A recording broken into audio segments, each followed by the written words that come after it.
19 मार्च 2026 चैत्र नवरात्रियां शुरू है। आइए जानते हैं घर पर रहकर कैसे सरल, सर्वश्रेष्ठ और कम सामग्री में संपूर्ण पूजा आप कर सकते हैं। हवन विधि, संपूर्ण नियम एक वीडियो में जानने को मिल जाएंगे, तो आपके लिए वीडियो बहुत काम का रहेगा। आप अंत तक बने रहिएगा। 19 मार्च को जैसा कि मैं पंचांग की फोटो आपके समक्ष प्रस्तुत की हूँ, ताकि आप प्रामाणिक समय में ही कलश स्थापना कर पाए। 19 मार्च को कलश स्थापना का शुभ मुहूर्त 6:53 में अमावस समापन होगी। उसके बाद आप 10:36 6:53 से 10:36 तक आप कभी भी कलश स्थापन कर सकते हैं। खूब लंबा समय है। अगर इस समय कोई नहीं कर पाए हैं या किसी नए कार्य की शुरुआत करना चाहते हैं, तो अभिजीत मुहूर्त 12:10 से 12:57 के आसपास है। इन दो शुभ मुहूर्तों में पूजा आरंभ करना सर्वश्रेष्ठ माना जाता है। अब आइए आपको बताते हैं कैसे पूजा करनी है। सबसे पहले कलश स्थापन की आपको बात बताऊं। कलश स्थापना सबसे विशेष माना जाता है किसी भी पूजा को पूर्ण करने के लिए। सबसे पहले एक नारियल नया बाजार से लेकर आइए, उसमें मौली बांध लीजिए, उसमें स्वास्तिक बना लीजिए। एक कलश ले लीजिए जिसमें गंगा जल मिश्रित जल भर लीजिए।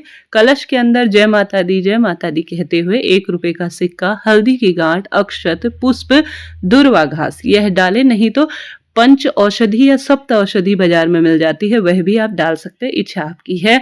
कलश के मुख पर मौली बांध लीजिए। पंच या सप्त पल्लव या 11 पल्लव लगा लीजिए आम या अशोक के। उनमें चंदन या रोली लगा लीजिए। एक पूर्ण चावल का पात्र यहाँ पर माता रानी के दाहिने हाथ की तरफ कलश स्थापन में रखा जाता है।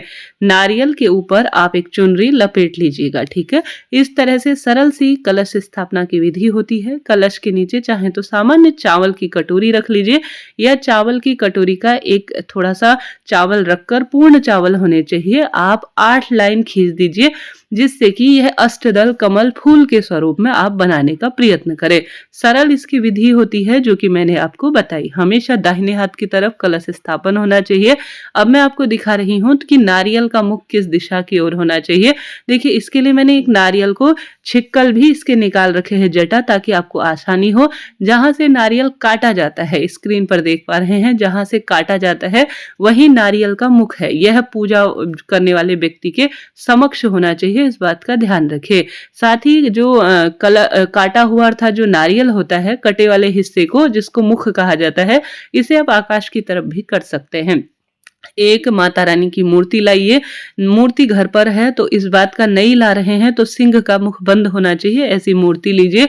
मैंने जो मूर्ति ली है उस पर चुनरी उड़ाई है। नौ स्वरूप माता रानी के स्थापित किए हुए हैं, आप देख पा रहे होंगे। इस तरह से आप भी नहा धोकर लाल पीले वस्त्र समर्पित कर सुंदर रूप में माता की चौकी को स्थापित करें। यहाँ पर सजावट आप कर सकते हैं। आप भी सुसज्जित भाव से पूर्व या उत्तर दिशा की ओर आप मुख करें। कम से कम आप ज्वारे नहीं बो सकते तो कलश तो कम से कम स्थापित कीजिए, क्योंकि इसमें माता रानी के 9 स्वरूप 10 महाविद्याएं वास करती है और सबसे श्रेष्ठ यह माना जाता है। तो एक तो तरीका खाली कलश नीचे रखने का है, मैंने आपको बताया। दूसरा तरीका जो है ज्वारे के ऊपर रखने का भी होता है। दोनों तरीके मैंने आपको बताए। ज्वारे समृद्धि के प्रतीक माने जाते हैं। एक मिट्टी का कुंडा जिसमें आपको छने हुए अर्थात किसी से चीज से महीन कर लीजिए, छान लीजिए, मिट्टी भर लेनी है, शुद्ध मिट्टी, और या तो सप्तधान्य या पंचधान्य या सिर्फ जौ गेहूं, इनका प्रयोग कर रात भर भिगाकर भी इस तरह से आप कलश स्थापना और ज्वारे इत्यादि बोने का कार्य कर सकते हैं। तो यह सरल सी विधि है जो मैंने आपको बताई। 19 मार्च से यह व्रत शुरू हो रहे हैं गुरुवार से, और पूरे 9 दिन की नवरात्रि हो रही है, जो कि अत्यधिक शुभता और श्रेष्ठता के रूप में जानी जा रही है। अष्टमी नवमी कब है स्क्रीन पर दिया है, ताकि आपको कोई भी दिक्कत ना हो। सबसे पहले आप एक दीपक लगाएं, क्योंकि दीपक हमारी पूजा पाठ का साक्षी होता है। चाहे तो यहाँ पर अखंड दीप भी लगा सकते हैं, अर्थात 9 दिन तक अखंड रूप से जलने वाला दीपक भी यहाँ पर लगाया जा सकता है, जो कि शुभता के रूप में जाना जाता है। परंतु अखंड दीप लगाने के बहुत सारे नियम होते हैं, उनका पालन करना होता है। तो अखंड दीप बहुत सोच समझ कर ही आप लगाएं, ठीक है। इस तरह से भी साधारण सरल तरीके से तिल या घी या सरसों के तेल का दीपदान किया जा सकता है, कोई दिक्कत की बात नहीं है। अब जय माता माता दी कहते हुए जो भी आपके पास शुद्ध गंगा जल और जल मिश्रित जो है आपके पास लोटा है, उससे फूल की सहायता से माता पर और सभी देवी देवताओं पर जल के छींटे लगाएं। गणेश जी को भी यहाँ पर विराजित करें और साथ के साथ आप सभी सुंदर भाव सच्चे मन से परिवार सहित यह पूजा करें, इस बात का ध्यान रखें। सबसे पहले आपके पास अगर विग्रह स्वरूप है माता रानी का, तो उसे पंचामृत, दूध, दही, घी, शक्कर से भी आप अभिषेक करा सकते हैं, उत्तम ही रहता है। सबसे पहले गणेश जी को चंदन और अक्षत समर्पित करेंगे, फिर माता रानी के जितने 9 स्वरूप 10 महाविद्या हैं उनका ध्यान करेंगे। माता रानी को भी संपूर्ण रूप से रोली, चंदन, हल्दी समर्पित करेंगे और जो कलश देवता है उस पर भी रोली चंदन समर्पित करेंगे। दीप देवता पर भी रोली चंदन लगाएंगे। घर के द्वार पर सभी को आज के दिन नव संवत्सर है, हिंदू नव वर्ष का सबसे श्रेष्ठ दिन है, तो घर के द्वार पर आप सभी को बंधनवार लगाने चाहिए। घर के द्वार पर हल्दी का स्वास्तिक लगाएं। घर के द्वार पर हल्दी का जल का छिड़काव ही कीजिएगा। अब आप सभी दाहिने हाथ में थोड़ा पुष्प और अक्षत लेकर अपना नाम गोत्र बोले और माता रानी की 10 महाविद्या 9 स्वरूप का ध्यान करें और अपना नाम गोत्र बोले।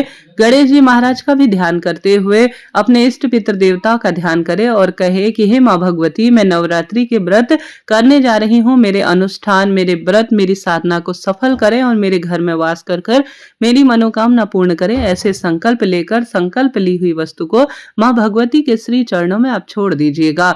इसके बाद वस्त्र रूपी कलावा इत्यादि और यज्ञोपवीत इत्यादि समर्पित करें। माता को पुष्प इत्यादि समर्पित करें। जो प्रबंध आपसे हो पाए सब चीजें माँ भगवती को समर्पित करें। साथ के साथ आप दुर्वा इत्यादि गणेश जी को समर्पित करें। बहुत सरल सी यह विधि होती है, परंतु इसके अनंत गुना लाभ है। अब नवरात्रि व्रत कैसे करना चाहिए? देखिए, नवरात्रि कठिन साधना है। आप चाहे तो कठिन तरीके से कर सकते हैं, नहीं तो सरल तरीके से करें। स्नान इत्यादि से सुबह निवृत्त हो, इस तरह प्रथम दिन चौकी लगाएं।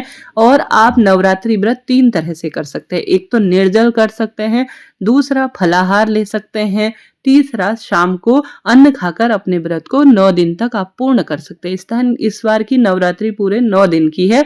नवरात्रि व्रत में क्या खाना चाहिए क्या नहीं, कमेंट्स में वीडियो पिन है, आप जरूर से एक बार देख लीजिएगा ताकि आपको अति श्रेष्ठ उत्तम जानकारी प्राप्त हो। मासिक धर्म इत्यादि में भी कैसे व्रत करना है, इसका वीडियो जल्द ही चैनल पर आने वाला है। नवरात्रि में माता रानी सबसे अधिक प्रसन्न होती हैं। उन्हें चुनरी, रोज नई सुंदर ड्रेस पहनाने से माता रानी प्रसन्न होती है। उनके भक्तों की सेवा करने से माता रानी प्रसन्न होती है। 9 दिन तक उन्हें अलग अलग अगर आप भोग लगा सकते हैं उससे, तो अपनी क्षमता अनुसार स्वयं को दिक्कत ना हो, इस तरह सरल भक्ति करते हुए आप नवरात्रि की साधना कीजिएगा।